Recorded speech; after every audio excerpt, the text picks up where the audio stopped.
Muy buenas tardes. Hoy nos encontramos en este marco incomparable en Madrid, que es el Hotel Palacio Santo Mauro, dentro de las píldoras jurídicas y referidas a la Administración de Justicia que el despacho Lacaze y Delgado Abogados viene realizando.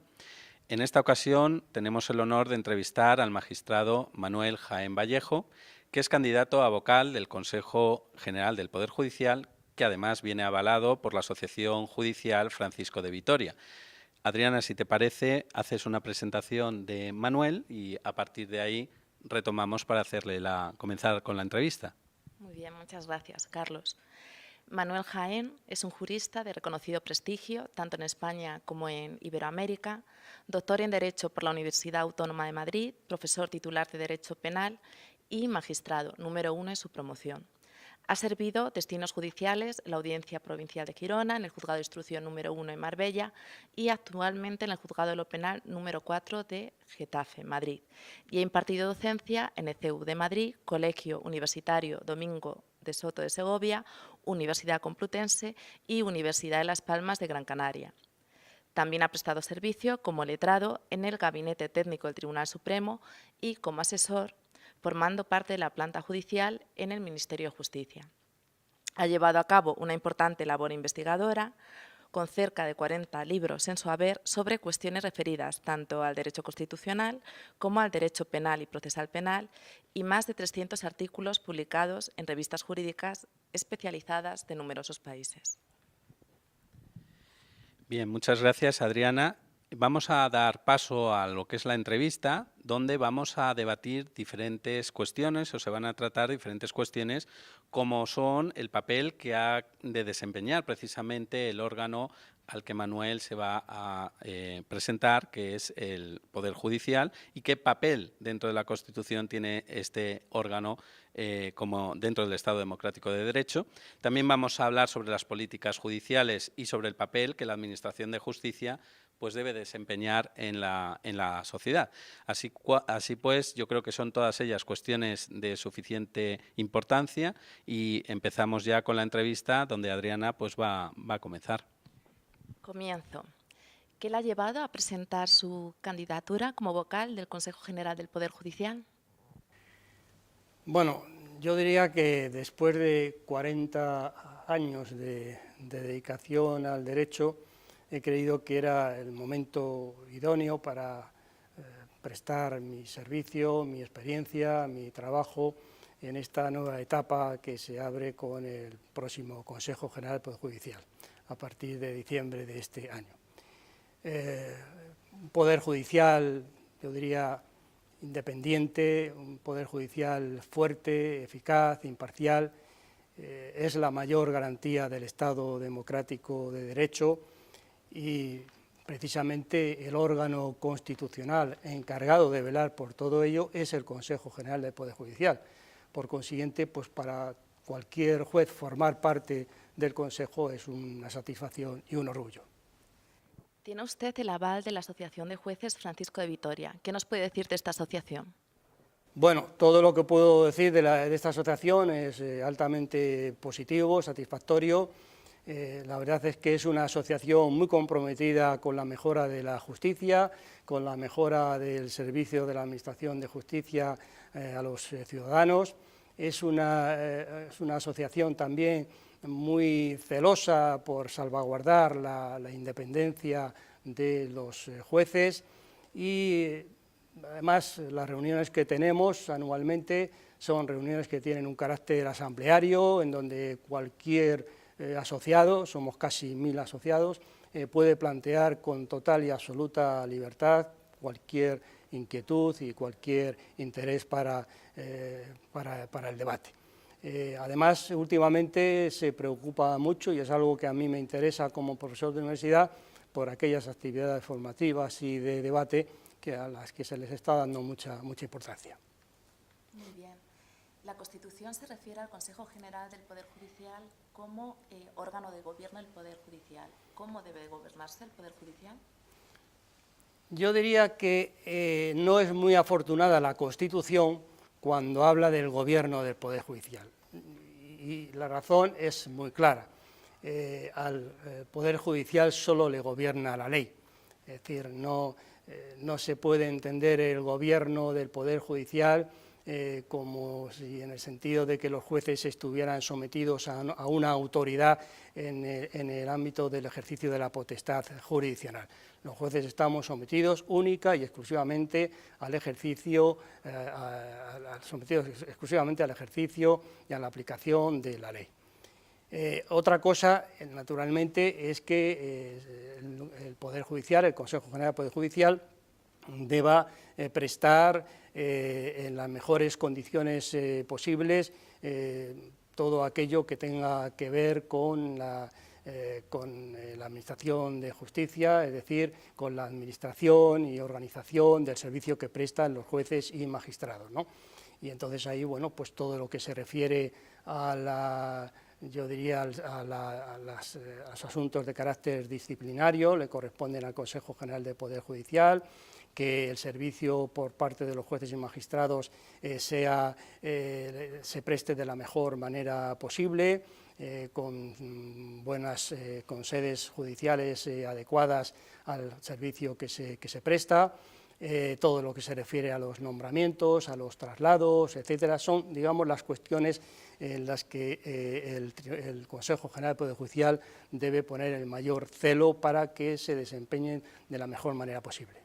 Una cuestión controvertida es la elección de los vocales entre los partidos políticos y las asociaciones. ¿Cómo debe hacerse esta elección? ¿Por el Congreso y el Senado o debe ser elección directa por parte de los jueces? Es una cuestión ciertamente debatida. Mi asociación y otras asociaciones judiciales se han pronunciado, como sabe, a favor de que sean los propios jueces los que elijan a los vocales del Consejo General del Poder Judicial. Lo cierto es que no se puede negar la plena legitimidad del sistema actual, porque al fin y al cabo los jueces, los vocales del Consejo General del Poder Judicial son nombrados por las Cortes, es decir, por un órgano que tiene una legitimación directa de la voluntad popular. Es decir, que no hay mayor legitimación que la que procede del pueblo. Por consiguiente, desde esa perspectiva no hay ningún reparo. Bueno, al hilo de esta cuestión, yo sí lo ligaría a una cuestión que, bueno, está en la calle y que hay cierta inquietud. Usted sabrá, Manuel, que siempre se habla o reivindica esto de la despolitización de la justicia, que básicamente la pregunta que yo le hago es si usted piensa si la justicia está politizada hoy en día en España y también su apreciación. ¿Qué quieren decir o qué se quiere decir cuando se habla de la politización de la justicia, ¿no? En cuanto a la politización de la justicia, puede tener su origen en varios factores.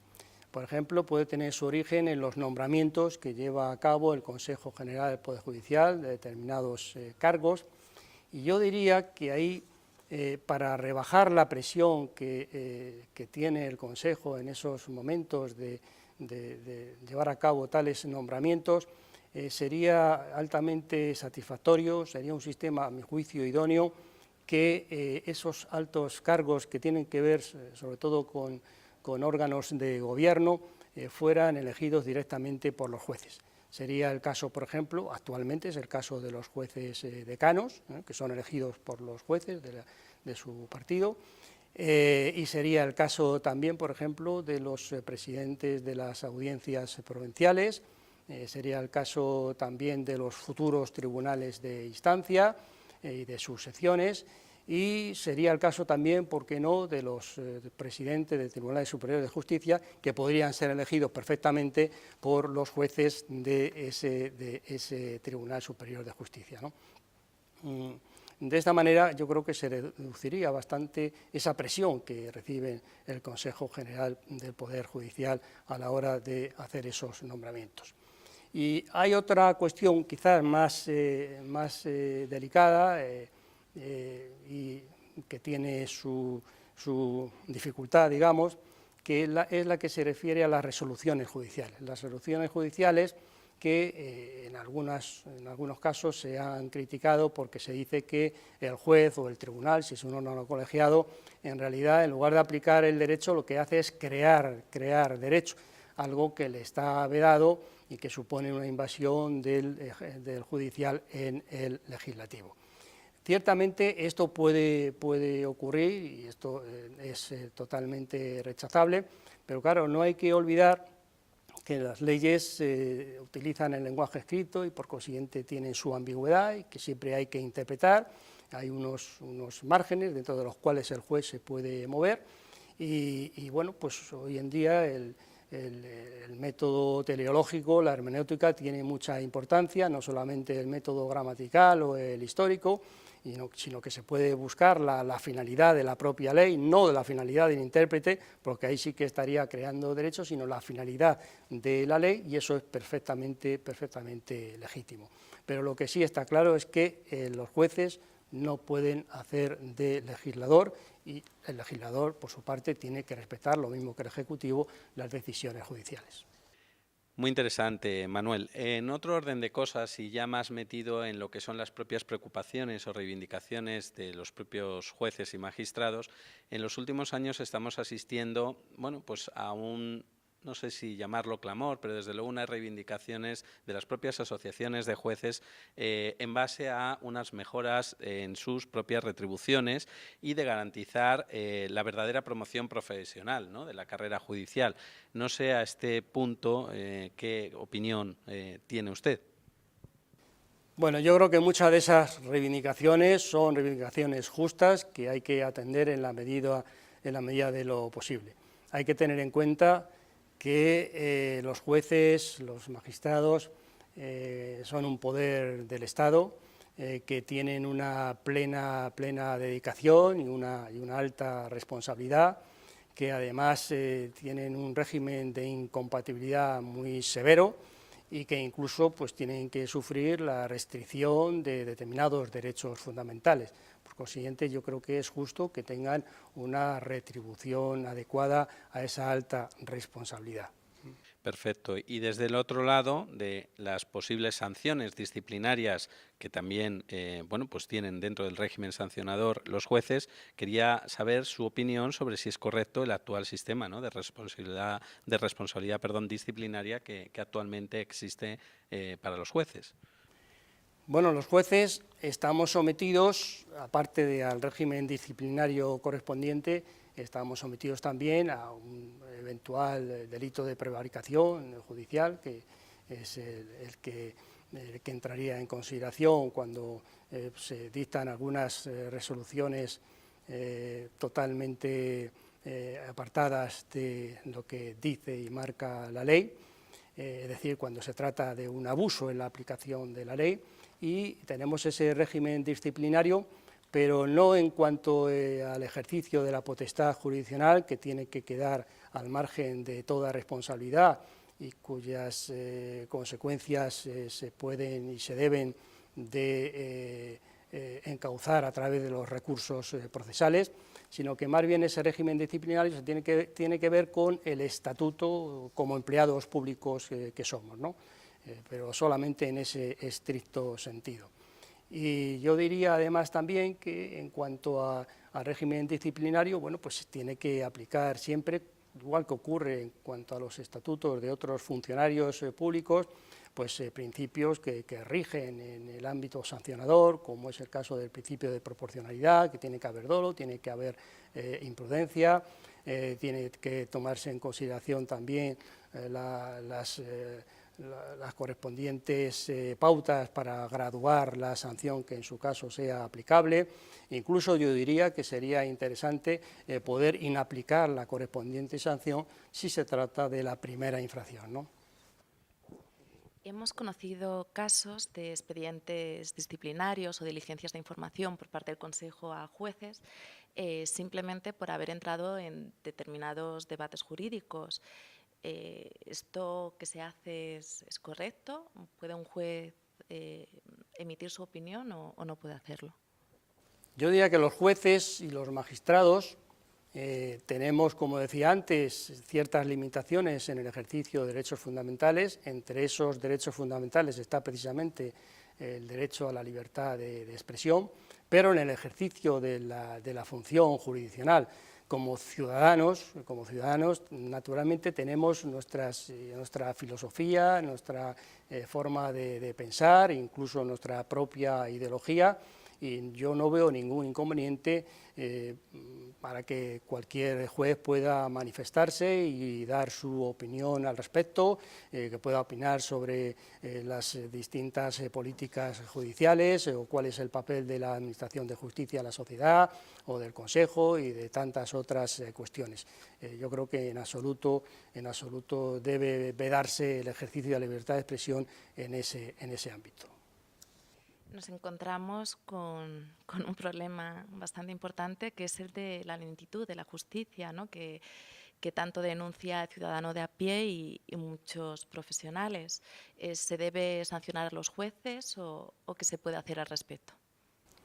Bueno, la lentitud de la justicia, que ciertamente yo diría es una asignatura de la justicia en España, ante todo, por supuesto, si se vulnera ese principio de celeridad y se incurre en dilaciones indebidas, bueno, pues podría haber algún tipo de responsabilidad, pero hay que tener en cuenta que en muchos casos eso se debe a que, bueno, la ratio de jueces en España por cada 100.000 habitantes, si no recuerdo mal, es de 12, mientras que la media europea es de 21. Es decir, se requiere un cierto incremento de la planta judicial con independencia de que se pueda ciertamente optimizar el rendimiento del aparato judicial, pues a través, por ejemplo, de la implantación de los tribunales de instancia y, en definitiva, de una nueva organización judicial, esperemos que en un futuro próximo. ¿Y las nuevas tecnologías y la Administración de Justicia, qué tal se llevan? Las nuevas tecnologías poco a poco se van implementando en el marco de la Administración de Justicia, entre otras razones porque es obligatorio conforme a la Ley 18/2011, aunque está teniendo una vacatio bastante larga en el tiempo, y yo creo que en determinadas jurisdicciones, incluso como en la social, en la contenciosa administrativa, llegará el momento en que se haga realidad ese viejo principio de papel de cero y sea el expediente electrónico, ¿no? Mientras tanto, yo creo que lo que habría que hacer, y ahora pienso en el ámbito penal, sobre todo, es en superar esa traba que existe y ese obstáculo que existe actualmente de que tenemos distintos sistemas de gestión procesal. Habría que hacer todo lo posible para lograr la interoperabilidad de esos sistemas de gestión procesal, porque eso daría lugar al logro de una mayor eficacia en la impartición de la Administración de Justicia. A mí me gustaría también, Manuel, que, bueno, en un tema, una decisión judicial tan controvertida socialmente como fue el caso de La Manada, que causó un rechazo bastante amplio de la sociedad, que quizá no entendieron bien el fallo de sus señorías, no lo comprenden, no llegan a comprender los ciudadanos muchas veces, ¿no? Entonces me gustaría saber su opinión, cómo se puede evitar estas situaciones que al final tanto daño hacen también al Poder Judicial, ¿no? Bueno, yo diría que en el caso de la Manada, ante todo, hay que ser prudentes porque hay una sentencia de instancia que ha sido recurrida y que va a ser revisada por el Tribunal Superior de Justicia de Navarra. Probablemente esa sentencia en su momento sea también recurrida en casación ante el Tribunal Supremo, y el Tribunal Supremo, ciertamente, como el más alto órgano de la jurisdicción ordinaria, tendrá la última palabra al respecto. Yo, sin entrar por obvias razones en la sentencia en particular, lo que sí puedo decir al respecto es que esos delitos sexuales, delitos contra la libertad e indemnidad sexuales, han sido ya objeto de numerosas reformas a lo largo del tiempo, sobre todo a partir del Código Penal de 1995. La última reforma tuvo lugar con ocasión de la Ley Orgánica 1/2015, momento en que se redujo la mayoría de edad para poder tener relaciones sexuales, de los 13 pasó a los 16 años para una mayor protección y siguiendo un poco la media de la Unión Europea. En fin, ha habido muchas reformas en esta materia. Yo tengo aquí la impresión de que más que reformar los tipos penales, que siempre son mejorables, naturalmente, siempre se pueden introducir mejoras, pero, por ejemplo, las penas no se pueden incrementar más, porque hay un principio de dosimetría que si tú mueves las penas de unos delitos, entonces tendrías que mover las penas correspondientes a otro, no se puede mover esas penas con tanta facilidad. Yo diría que aquí más bien lo que se necesitaría, si acaso, es una buena doctrina por parte del Tribunal Supremo, que establezca una buena interpretación, y seguro que lo va a hacer, y hay incluso una jurisprudencia al respecto, sobre lo que se debe entender por violencia, sobre lo que se debe entender por intimidación, por prevalimiento de superioridad, etc. O sea, que más que un problema, yo diría, de legislación, es un problema de interpretación de los tipos penales.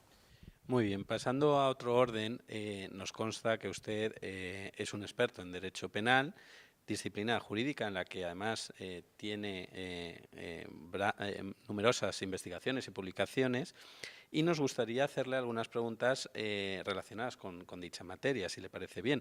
En cualquier caso, el Código Penal vigente, que es de 1995, es cierto que ha sufrido diferentes reformas. Esto es lo primero que a nosotros, como operadores jurídicos también, nos chirría un poco y le quiero hacer extensivo si lo ve normal, ¿no?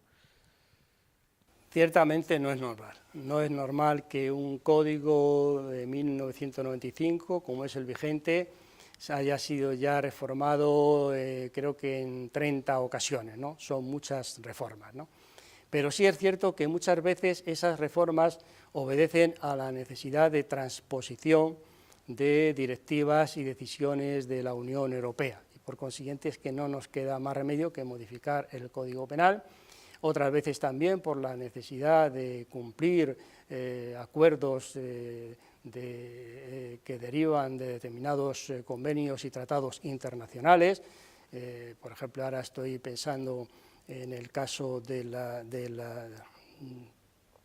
convenio sobre corrupción que ha habido que implementar en el Código Penal, el caso del llamado Greco, y también ocurre que en ocasiones pues, surgen nuevos comportamientos delictivos, y esos nuevos comportamientos delictivos, según la política criminal, que siempre corresponde naturalmente al Poder Ejecutivo, pues se deben introducir al Código Penal.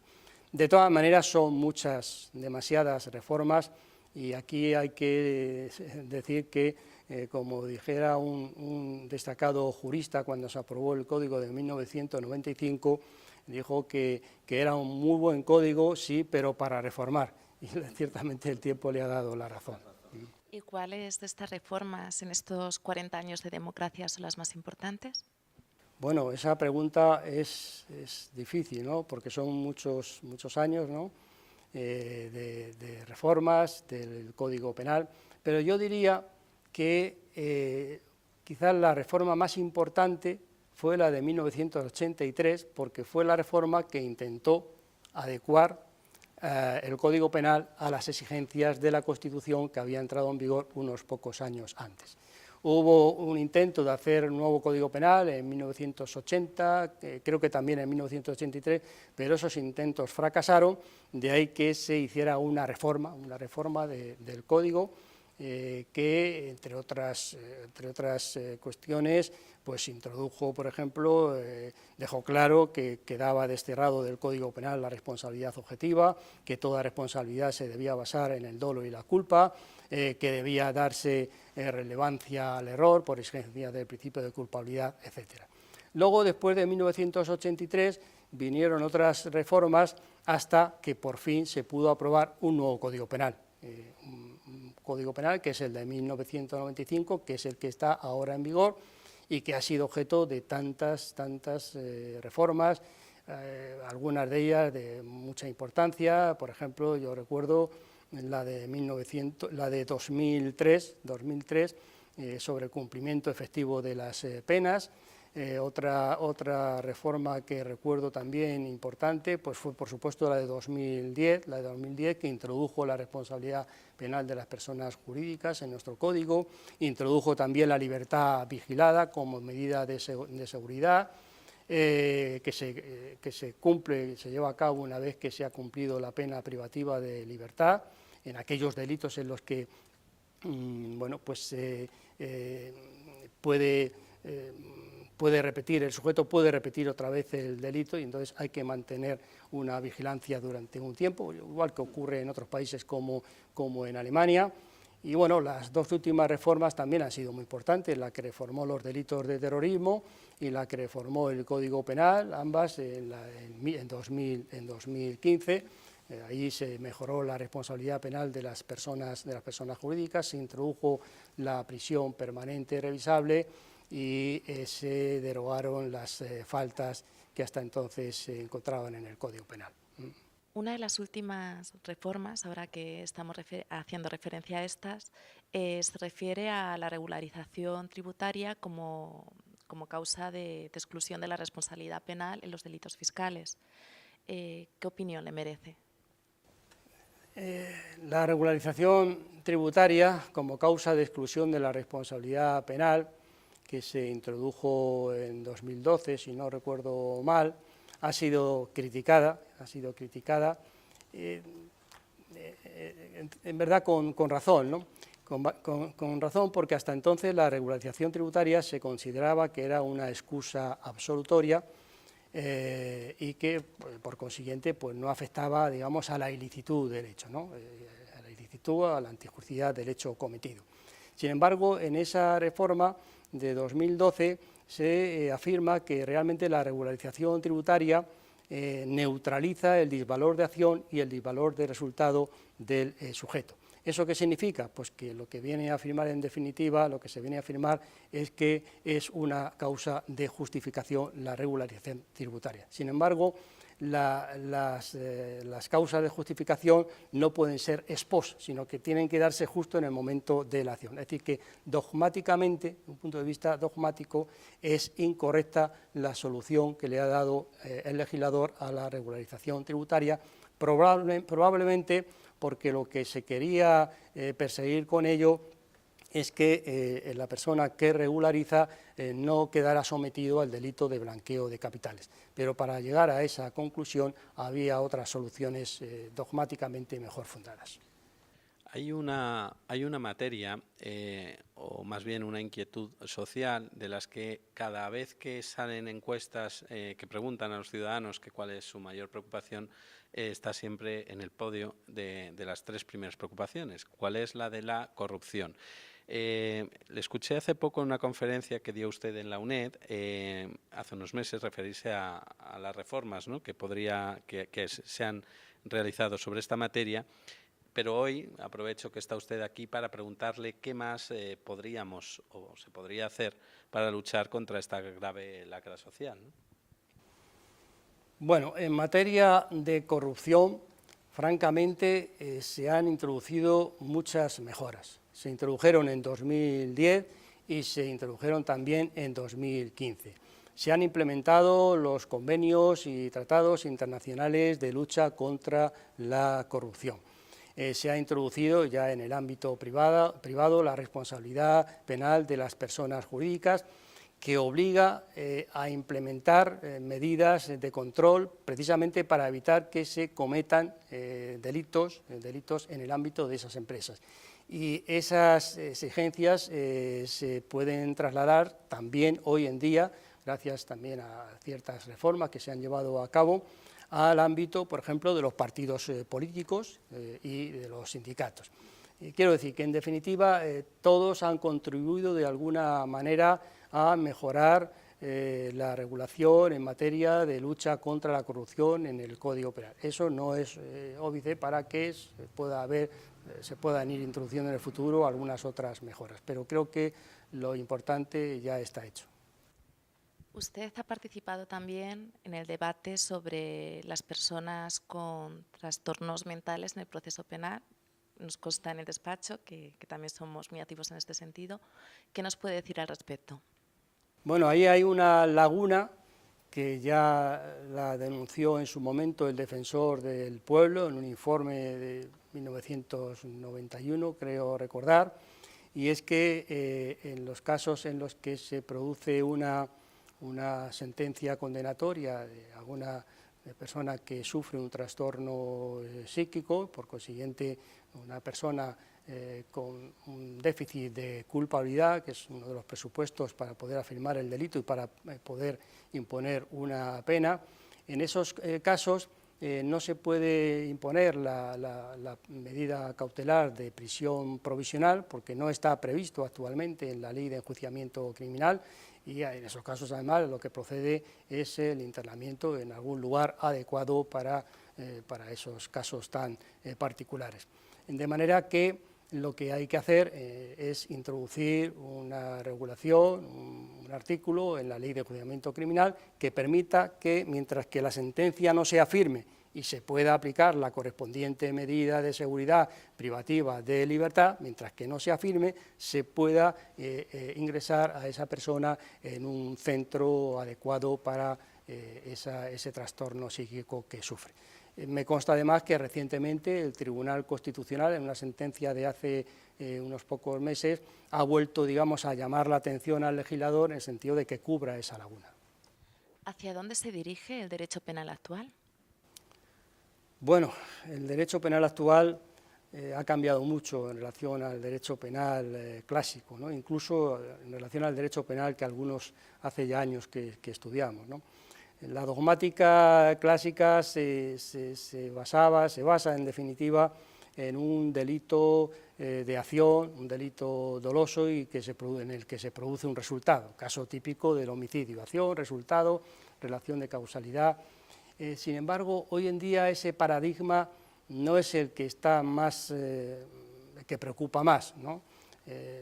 Preocupa más aquellos supuestos en los que hay comportamientos omisivos que pueden ser relevantes penalmente, casos en los que además no hay un resultado, sino que simplemente hay un peligro, pero la sociedad quiere protegerse y por eso demanda seguridad, y por eso en la dogmática se aplica el principio de precaución y adelantamos un poco la protección penal al momento del peligro, sin esperar a que se produzcan esos resultados, precisamente para una mayor protección. En fin, la dogmática es totalmente diferente, y eso exige unos nuevos estudios y una nueva forma de abordar la dogmática en la actualidad. Luego también hay un caso, por ejemplo, ahora recuerdo en el brillante ejercicio de cátedra que tuvo lugar hace unos pocos días en la Universidad Complutense por parte de un ilustre penalista español, Javier Sánchez Vera. Él ponía de manifiesto las dificultades que ciertamente se dan en la actualidad para poder distinguir entre el dolo, pero el dolo eventual, que es el que se aproxima a la imprudencia, y claro, las consecuencias jurídico-penales de que haya dolo o haya imprudencia son muy considerables, ¿no? Entonces ponía de manifiesto en ese brillante ejercicio las dificultades para distinguir entre dolo eventual e imprudencia. Y también que esa tendencia que existe hoy en día, digamos, a la normativización de determinados conceptos. Y luego además hoy en día, pues mire, un principio clásico que nosotros creo que hemos estudiado en las facultades de societas, que decía societas delinquere non potes, pues hoy ya ha quedado desmentido con el otro principio de societas delinquere potes, es decir, que las personas jurídicas también delinquen, es decir, que hay también un nuevo derecho penal de las personas jurídicas, es decir, que hay bastantes cambios en la dogmática penal actual. Usted, que es profesor de Derecho, ¿no cree que se necesita más práctica y menos teoría en la universidad? Rotundamente no. Decía no hace mucho otro destacado penalista, discípulo de Luis Jiménez de Asúa, el más grande penalista que hemos tenido en España, me refiero a Enrique Bacigalupo. En uno de sus estudios dice que no hay mejor y mayor práctica en el ejercicio de las diferentes profesiones jurídicas que una sólida dogmática. Y ciertamente cuanto más teorías conozcamos, cuanta mayor sea el conocimiento de nuestra dogmática, mayores posibilidades tendremos de resolver satisfactoriamente los asuntos que se nos planteen. Manuel, me gustaría, ya para ir finalizando, hacerle alguna cuestión breve.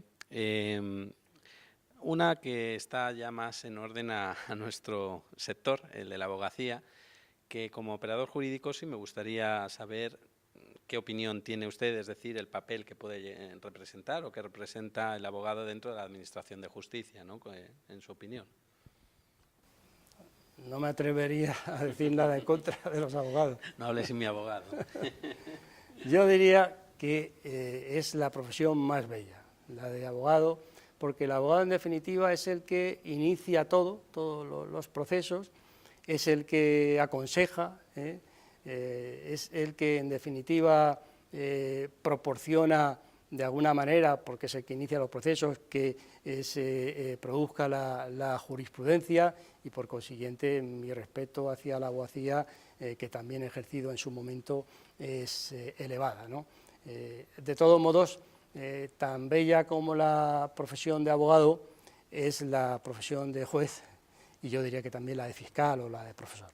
Bueno, Manuel, un auténtico placer tenerle con nosotros y que haya contestado a todas las cuestiones en esta entrevista, yo creo que muy interesante para todos los operadores jurídicos y más allá para cualquier persona de la calle que se dedique a lo que se dedique y hemos tocado cuestiones o ha respondido Manuel cuestiones muy didácticas, ¿no? Para terminar, sí me gustaría, en un año como en el que estamos, que se va a celebrar el 40 aniversario de la Constitución española, bueno, pues qué significado tiene este aniversario para un reconocido jurista como es usted y en general pues para los propios ciudadanos, ¿no?